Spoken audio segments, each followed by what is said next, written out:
pinakamanipis na cellphone sa buong mundo this 2024. Mas manipis pa nga siya sa ballpen, oh. Ito yung Infinix Hot 50 Pro. Meron akong dalawa nito. Actually, ganito kasi story niyan. Ang SRP nito nasa 8,000 plus. Pero sa TikTok, nabili ko lang siya ng 7,300. Ito yung una na order ko. Pagdating nito, nag-order ako ulit kasi napakaganda talaga niya. Nagamit ko na siya 7 days. Kung tayo magpatuloy sa video na to, disclaimer muna. Hindi ako expert sa mga cellphone, hindi ako techie. Kumbaga, mga normal lang na mga bagay yung sinasabi ko, yung mga pinaka-basic lang. Kung naghahanap kayo ng mga sobrang detalye na pagka-review, this video is not for you. So, hindi ko alam ano mga hilo-hilyo na yan, mga jilo-jilo na yan, basta mga dragon-dragon na yan. Basta yung ano lang ba, yung mga performance lang. Sabot?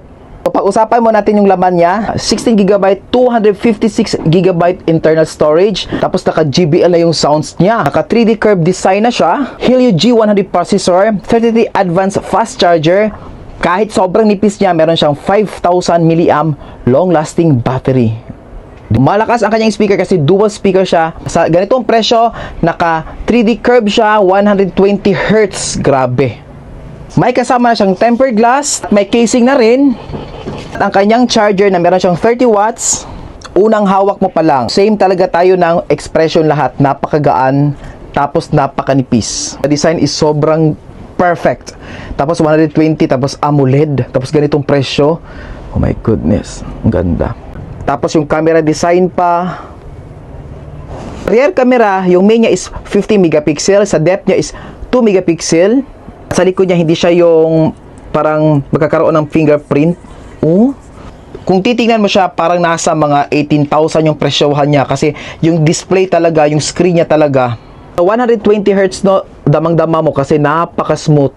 At sa gaming naman, dito talaga ako medyo nag-goal kasi hindi ako nanibago. Diba pag iPhone user ka, pag gumagamit ka ng Android, maninibago ka sa lag. Eto, napaka-smooth niya laruin. Tapos, hindi siya yung tipong napaka-init. Normal na umiinit, pero hindi siya mainit.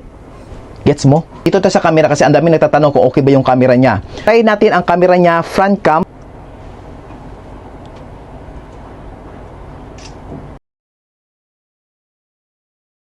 Grabe, ang ganda. Hindi mo aakalan sa ganitong presyohan ba?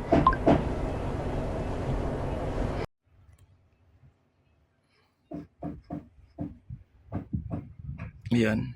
Medyo maano lang siya no, sana uyog-uyog lang siya, pero hindi siya masyadong uyog-uyog, pero ganda pa rin, oh. Request ng ibang mga followers ko sa TikTok kung maganda ba siya sa front cam o pang TikTok ba affiliate. Okay siya ha, malinaw din siya, pero ito naman yung front cam. Ito yung request ng ibang mga followers ko sa TikTok kung maganda ba siya sa front cam o pang TikTok ba affiliate.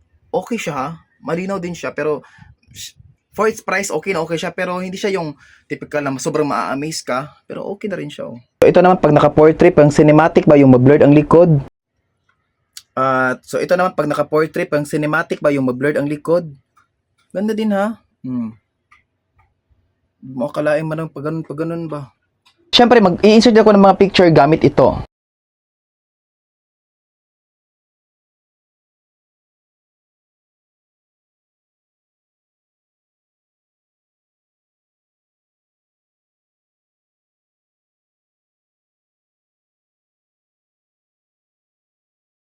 Sasabihin ko mga hindi ko nagustuhan sa kanya, pero parang hindi naman siya complain, pero para sa akin na lang, okay? So una-una hindi siya naka 5G. Ikalawa, wala siyang 0.5, yung paborito ng mga generation ngayon. Wala siyang 0.5, pero yung front cam niya meron siyang wide konti lang, pero wala siyang 0.5. Tapos hindi siya masyadong maganda yung pag-zoom pag mag-video ka at magpe-picture. Syempre, magrereklamo ka pa ba? Basta importante yung performance na lang, no? So, worth it siya. Sobrang worth it niya kung nag-a-affiliate ka, kung meet mo siya as a business, tapos matagal siya malobat, tapos mabilis din siya i-charge kahit 30 watts lang siya.